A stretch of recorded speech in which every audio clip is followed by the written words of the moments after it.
Well, hey everybody, it's Chris DeFurio with Keys to the Shop, and welcome to another edition of Shift Break, brought to you by our friends at La Marzocco. If you're looking for an amazing espresso machine for your cafe, if you're just starting out, or if you want to upgrade from what you're currently using, you're scaling your business, and you need something you can depend on. They've been making espresso machines for almost 100 years by hand in Florence. That's since 1927. Dependability, beauty, innovation. Machines like the KV90 espresso machine from La Marzocco has the straight-in locking portafilters for ergonomics. You've got the Leva espresso machine for that manual feel, but it's like an updated version of the pulling the shot thing. And you also have, of course, the classic Linea and Linea PB, which is one of my personal favorites, and I often recommend it to my clients. But one of the things that you know right out of the gate when you're talking about getting a great espresso machine, you're talking about that's the heart of the business, right? So you want something that is proven, time tested, and so many of the world's best coffee shops use this machine, use the equipment from La Marzocco. So check them out, lamarzocousa.com, sales at lamarzocousa.com. Reach out, that's where you can reach out to talk to one of their sales folks, and they'll help you get the right equipment for your coffee shop. Love the folks there, love the machines, and awesome to have them as a sponsor, lamarzocousa.com. And also, our episode is brought to you by the folks over at Rattleware, rattleware.com. Rattleware is literally behind some of the everyday things that you just kind of take for granted in the coffee shop. We're talking about shot glasses and whisks and pitchers and knock boxes and small wares. So small wares obviously need to work really well, or else they become a big problem.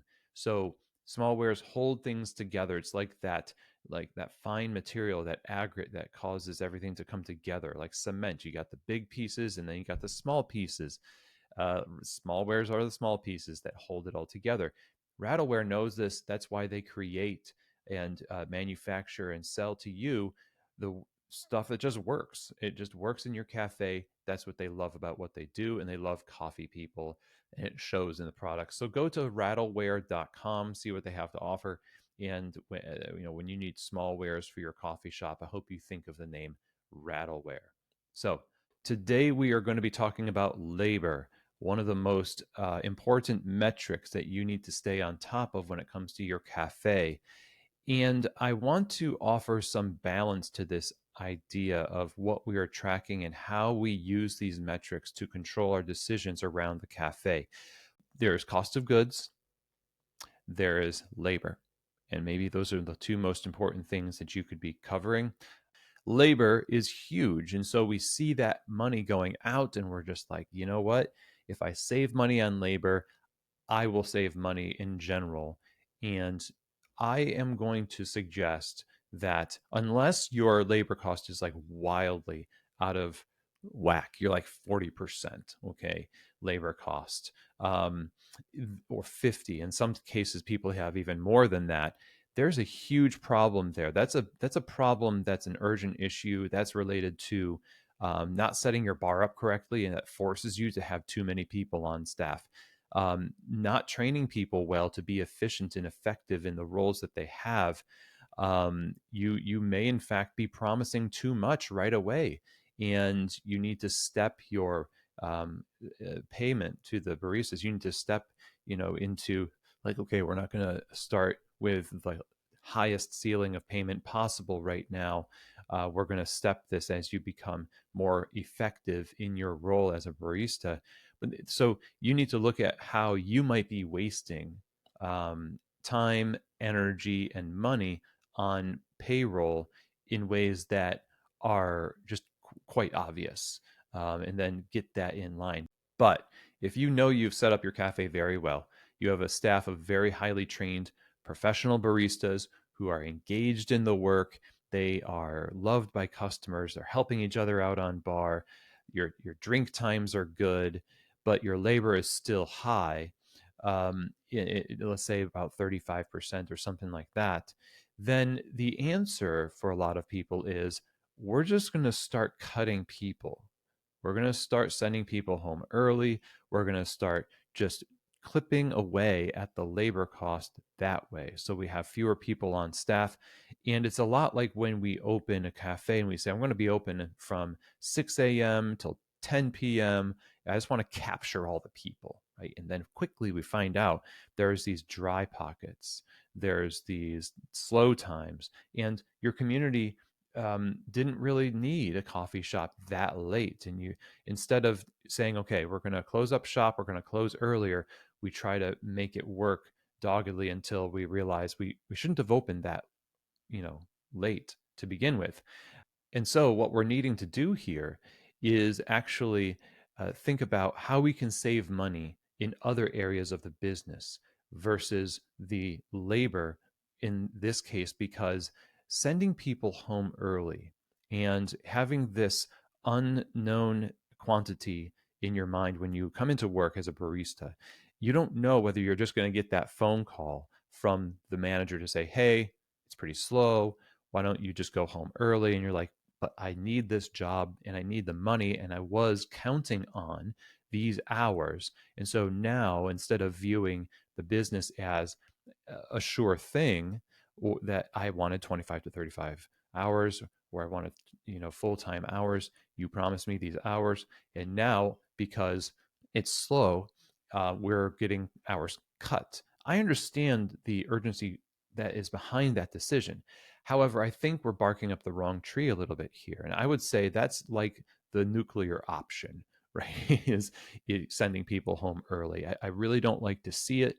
Your role as the owner is to get people in the door to, if you want to save money, don't save money on cutting the resourcing and certainty and undermining the trust of your staff by sending people home, by cutting hours, and doing so in such a random, from the hip kind of way, because the way that we set things up tends to be the way that we try to maintain them. In other words, if you set things up in a random, from the hip way, the way you're going to manage it is a random, from the hip way. And then people realize, the truth comes out, we never really had a plan. We don't know what the business is going to do 100%. That's true, but when it comes down to what you're going to invest into and how you're going to save money, I would urge you, don't cut the most important part of your business, which is the people. If you have confidence in your staff and you love what they do, and you told them 25 to 30 hours, and you're up against, like, we're not making as much money as we need to, like I said, there is this nuclear option of, like, okay, we've done all we can, but this really needs to have, we overpromised like how many people can work on a shift at a time, right? So we need to remove a position, and that's just a hard decision to make. But more often than not, what we're looking at now with the minimum wage laws in various areas here in the States, there's all these minimum wage laws. For a lot of people, that's really difficult to operate a coffee shop with very high minimum wage, and the price of coffee being relatively similar across cafes, and customers have a ceiling of how much they're willing to pay for coffee.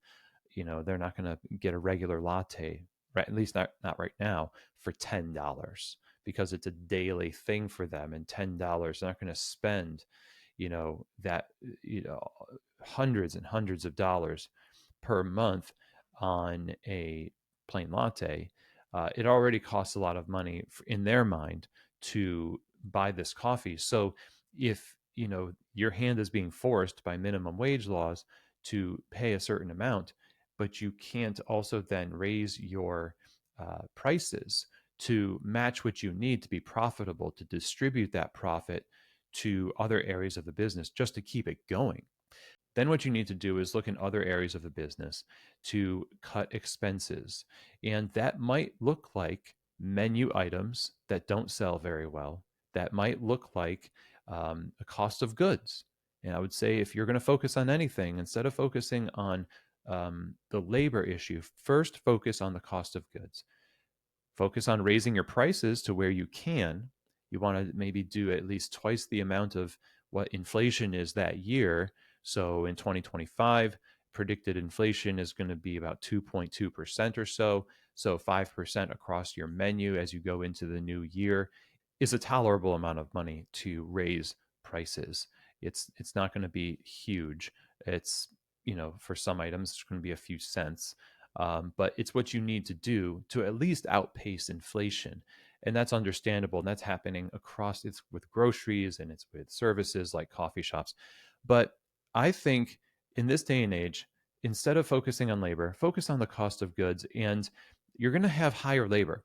At, it's just the way it is. You're going to save your money, and you're going to keep your margins in line with cost of goods and increasing your efficiencies on the bar so that these high paid people can have a guaranteed set of hours, but you are focusing on making sure that the items that they're selling are profitable items, and you're not undermining the culture and the trust of your staff, because that's a losing battle. And I see it all the time in places where they do cut hours a lot. It ends up being a very demoralizing situation. So I would encourage you, as you go into the new year and you think about where you're going to be spending your money and how you're going to be making money so that you can do more of the good work that you're doing in your business. Focus on your cost of goods. Focus on making the roles that you do have more effective, and focus on marketing. Market your business and drive customers to buy the things that you are offering, those profitable items, because you dialed in your cost of goods, those items that you love and want to promote because you've cut some of the things that were fluff and the fat of the menu that you kind of put together because you wanted to catch a lot of people, but it's not working out. Get rid of that inventory. Focus on the really the simple and satisfying menu of profitable items with a staff that can count on a generous compensation, and the role that they were promised, the amount of hours that they were promised. So when we think about labor cost, the obsession with trying to get it as low as humanly possible is actually one of the reasons behind having service and hospitality become lower than we would like it to be. We say we want this high level of hospitality, of an aspirational approach, like we want to be unreasonable in our hospitality, but we want to pay people as little as we possibly can. We want to cut their hours all the time, and we're just like trying to make it work. Try that same mentality towards other behind the scenes areas. And if you have to triage this thing, if it's really urgent and you've done all those things, but you really did overpromise and you have to change the model, yes, that sucks. But let's not make that the first thing that you do. Let's make that the far away option, and let the other things be the things we innovate on so that we can really be a people first organization. And I think that's going to lead to really great results. So I am curious what you think about this. Have you done this in your cafe? Have you said, you know what, we are just dedicated to compensating our baristas really, really well?